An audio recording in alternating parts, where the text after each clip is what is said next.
تو ویسے یہ اس موقع پہ اس سوال کا جواب کوئی ججمنٹل ہو کہ میں سمجھتا ہوں کہ مجھے نہیں دینا چاہیے. انسان کو بہت لوگ سمجھتے ہیں کہ یہ ایک وہیکل ہے کہ آپ نے کوئی مورلسٹک پریچنگ کرنی ہے یا چلیں ریکمینڈ کر دینا ہے یا سجیسٹ کر دینا ہے, کچھ نہ کچھ ہنٹ ڈراپ کر دینے ہیں کہ آپ معاشرے میں چینج لے کر کے آئیں. لیکن بعض دفعہ شاعری آپ انسان اپنی ذات کے لیے بھی کر لیتا ہے. جس طرح وہ کہتے ہیں better to write for yourself and have no public then to write for the public and having no self. لیکن علی بھائی ایسے نہیں ہوتا کہ آپ نے جب کچھ اپنا درد لکھا ہوتا ہے تو وہ کہیں نہ کہیں سب کے لیے وہ یونیورسلٹی اس میں بھی ہوتی ہے. اسی درد کسی نہ کسی کا دل کسی نہ کسی سٹیج پہ تو ٹوٹا ہی ہوتا ہے. تو آپ نے اپنا غم لکھا لیکن وہ اس کے ساتھ وہ ریلیٹیبل دوسروں کے لیے بھی ہو جاتا ہے. بالکل ایسا ہے کہ وہ ایک بندے کی سفرنگ ساروں کی سفرنگ بن جاتی ہے. اور پھر شاعری کے لیے یہ ضروری بھی نہیں ہے کہ غم آپ کا ذاتی ہو. کسی کے غم کو محسوس کر لینا. جب میں نے کہا کہ جی جس طرح سے پہلے بھی بات ہوئی کہ غم شاعری کے لیے ضروری ہے, تو وہ یہ نہیں ہے کہ آپ کو اپنی ذات میں اتنا غم مل چکا ہوتا ہے کہ آپ شاعر بن جاتے ہیں یا لکھنے لگ جاتے ہیں. بعض دفعہ آپ کے ارد گرد ایسے معاملات ہو جاتے ہیں, آپ نے زندگی میں اتنا کچھ دیکھ لیا ہوتا ہے, آپ کے دوستوں کو, آپ کے ملنے والوں کو, آپ کے عزیزوں کو, آپ کے چاہنے والوں کو آپ ٹوٹتا دیکھتے ہیں, آپ اپنے ارد گرد زندہ لاشوں کو دیکھتے ہیں, پھر آپ کو پتہ چلتا ہے کہ نہیں غم صرف آپ کا اپنا بھی تو نہیں ہے. بینگ رسپانسبل فرینڈ وہ پھر آپ پہ واجب ہو جاتا ہے کہ آپ قلم اٹھا لیں. علی بھائی ریسنٹلی میں ایک ڈاکیومنٹری دیکھ رہا تھا جو وہ ٹریو تھی ایسیا ویول, سلویا پلیتھ اور ٹیڈ ہیوز کی, ان کی ٹریجڈی کے دونوں نے خودکشی کر لی ایک. تو اس میں اس کی فریڈا جو بیٹی تھی وہ کہتی ہے کہ اگر یہ ٹریجڈیز نہ ہوتی تو شاید اتنی اچھی شاعری ہم نہ پروڈیوس کر پاتے. وہی آپ کی والی بات کہ آپ کو شاعری کے لیے کم ضروری ہے, آپ کو ٹوٹنا آپ کے لیے ضروری ہے. لیکن اکثر لوگ کہتے ہیں کہ یہ شاعر پاگل ہو جاتے ہیں غم میں, اتنی حد تک دور نکل جاتے ہیں. اب ان کے بارے میں کیا کہیں, کیا شاعر پاگل ہوتے ہیں یا ہم سب پاگل ہیں جو ان کو پاگل کرتے ہیں؟ وہ ہے کہ شہر کے سارے پاگل مجھ کو پاگل کرنے لگ گئے, آ گئے ہوں دشت میں گالیاں بکتا ہوا. واہ. بہرحال احمد علی کہتے ہیں نا کہ جو ورلڈ ہے this is a house of many mirrors. آپ اپنا چہرہ, کوئی بھی بندہ اس میں دیکھتا ہے نا, شکل دیکھتا ہے تو اس کو اپنا چہرہ نظر آتا ہے. تو بہرحال آپ کہہ سکتے ہیں کہ شاعر پاگل ہے. لفظ لیونیٹک کا اوریجن بھی یہی تھا نا کہ دنیا جو ہے اس کو اپنی معراج پہ اس میں جتنی پروگرس ہو چکی ہے اب تک, اس کا یہ سہرا لیونیٹکس کے سر پہ ہے, پاگلوں نے بنائی ہے. ورنہ وہ رائٹ بردرز کو کہتے تھے کہ یہ عجیب خواب دیکھ لیا انہوں نے, لوہا ہوا میں کیسے اڑ سکتا ہے. وہ پاگل تھے واقعی, لوہا 350-400 بندوں کو لے کے ہوا میں اڑتا ہے. علی بھائی نوفل فرائی نے کہا تھا کہ جب کوئی نارمل ایکٹیویٹی بلاک ہو جاتی ہے نا تو اس کے بدلے میں شاعری جنم لیتی ہے. لیٹ سے آپ کو کوئی چیز بہت پیاری لگی ہے لیکن آپ کے پاس موقع پہ اس کے لیے ایموشنس نہیں تھے, لیکن آپ نے ان کو کہیں نہ کہیں اپنے اندر سٹور کر لیا اور بعد میں وہ نکلے. اسی طرح سے جب کسی کی ڈیتھ ہو جاتی ہے تو ہمارے پاس الفاظ نہیں بچتے, لیکن شاعروں کے پاس وہ ایک اللہ پاک نے ان کو ایک خاص ٹیلنٹ دیا ہوتا ہے کہ وہ کسی نہ کسی طرح سے ان سچویشنز کو بھی وہ ساری کے سارے درد کو ابزارب کر کے شاعری کی صورت میں باہر نکالتے ہیں. آپ اس سے ایگری کرتے ہیں؟ مجھے ذاتی طور پہ کبھی کبھار لگتا ہے کہ جب الفاظ گم ہو جاتے ہیں نا آپ کے پاس تب آپ شاعر بن جاتے ہیں. خوبصورت. یعنی سم ٹائمز آپ کو پتہ نہیں چل رہا ہوتا کہ آپ نے کیا بولنا ہے, کیا لکھنا ہے. تو وہ نقطہ ہے وہاں پہ جہاں پہ زبان جو ہے نا وہ بتا دیتی ہے کہ کتنی لمیٹڈ ہے اور انسان کتنا بڑا فیلئر ہے, کہ انسان اپنی فیلنگس کو اور اپنے ایکسپیرینسز کو ٹرانسفارم کر ہی نہیں پاتا. الفاظ ساتھ چھوڑ جاتے ہیں, زبان بے بس ہو جاتی ہے, جس کو ہم لینگویج کہتے ہیں, وہ وہاں پہ ڈیٹیریٹ ہو جاتی ہے. تم اتنی خوبصورت ہو, کاش میں شاعر ہوتا. چالی بھائی آپ کی یہ کتاب لکھنے کی انسپریشن کون تھی؟ کیا کوئی ٹریجک ایونٹ یا بس ایسے دل کیا؟ اصل میں کتاب شاعری, اردو شاعری کی جہاں تک بات ہے وہ میں 2008 سے کر رہا ہوں. تو مجھے یاد ہے 2008 میں نے پہلی غزل لکھی تھی, اور کتاب چھپوانے کا ارادہ آج سے 5 سال 4 سال پہلے سے تھا. تو بس ایسے ہے کہ کسی دوست کے ایک دن کال آتی ہے کہ آپ کی کتاب کا عنوان کیا ہے جو آپ چھپوانا چاہ رہے ہیں. تو عنوان بتا دیتا ہوں, نام کیا لکھتے ہیں آپ, نام بتا دیتا ہوں. تو کال کٹ جاتی ہے اور تقریباً کچھ 4 دن کے بعد نا مجھے کال آتی ہے کہ جی وہ ISBN لگ کے آ گیا, مسودہ جو ہے وہ تیار کریں اور ہمیں پکڑائیں. تو بہرحال بیسکلی پوئٹری تو بہت دیر سے میرے پاس تھی, لیکن بس کسی نہ کسی وجہ سے نہیں چھپوا پایا. جہاں تک آپ نے کہا کہ غم کی بات ہے, تو وہی میں نے پہلے عرض کر دی ہے کہ آپ دیکھتے ہیں اپنے ارد گرد بہت سارے ایسے ایکسپیرینسز دیکھتے ہیں لائف میں, آپ بہت ساری جگہوں پہ اسٹمبل کر جاتے ہیں جہاں وہ ہیپینیس ہے, اور ظاہری بات ہے ساتھ ساتھ اس کے ادروائز بھی ہے. تو آپ سچویشنز کو گو تھرو کرتے ہیں, آپ گزرتے ہیں ان میں سے. تو بہرحال اس کے لیے یہی ہے کہ آپ اپنا غم, دوسرے کے غم کو بھی آپ اپنا غم سمجھیں, اور جہاں آپ کو لگے کہ آپ کو لکھنا چاہیے, بلکہ مجھے تو یہ ذاتی طور پہ لگتا ہے جہاں میں کہہ نہیں سکتا وہاں میں لکھ دیتا ہوں.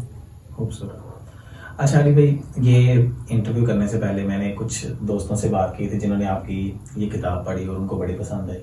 انہوں نے ریکویسٹ کی تھی کہ ان کی زبان میں اگر وہ ان میں سے کچھ ورسز, کوئی ایک آدھ نظم ان کی فیوریٹ اگر نریٹ کر دیں, جو آپ کی فیوریٹ ہے اگر آپ وہ نریٹ کر دیں, کوئی میرے فیوریٹ الفاظ ہیں اگر آپ کو نریٹ کر دیں آڈینس کے لیے. چلے میں نظم پہلے سننا چاہیں گے کہ غزل سنا دوں؟ مجھے غزل سنائیں.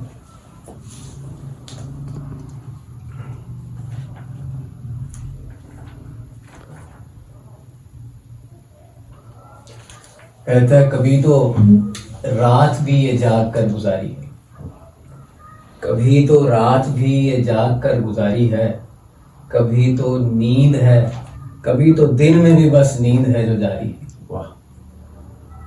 ہمارے سر سے کبھی نوٹ وار دیتا تھا, ہمارے سر سے کبھی نوٹ وار دیتا تھا, جناب ہم نے مگر جان اس پہ باری ہے. وہ ایک شخص جو دھڑکن سے چونک اٹھتا ہے, وہ ایک شخص جو دھڑکن سے چونک اٹھتا ہے, وہ ایک شخص تو احساس تک سے آری ہے. چراغ بجھتے ہیں اور رات کٹ چکی ہے, اب یہ کس کی آنکھ سے ایک روشنی سی جاری ہے. علی یہ خواب جو آنکھوں میں دوڑے پھرتے ہیں, ہمارے واسطے دولت یہی ہماری. علی بھائی اس میں سے نا ایک میں نے شاید وہ پیج فولڈ کیا ہو, وہ مجھے بڑی پسند تھی, میں چاہتا ہوں کہ آپ اس کو نریٹ کریں. Page number 51.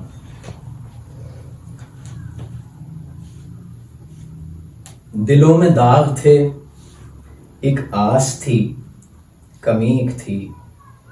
دلوں میں داغ تھے, ایک آس تھی, کمیک تھی. یہ میری آنکھ تھی, ایک یاد تھی, غمیک تھی.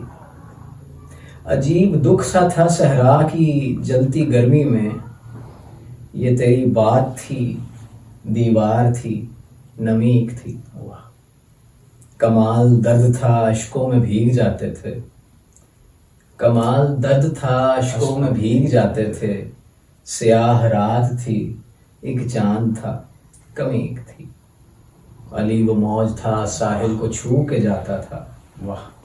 اسی لیے تو کناروں پہ بھی نمیک تھی. علی بھائی ارشاد, یہ ایک بار پھر سے. علی وہ موج تھا ساحل کو چھو کے جاتا تھا, اسی لیے تو کناروں پہ بھی نمیک تھی.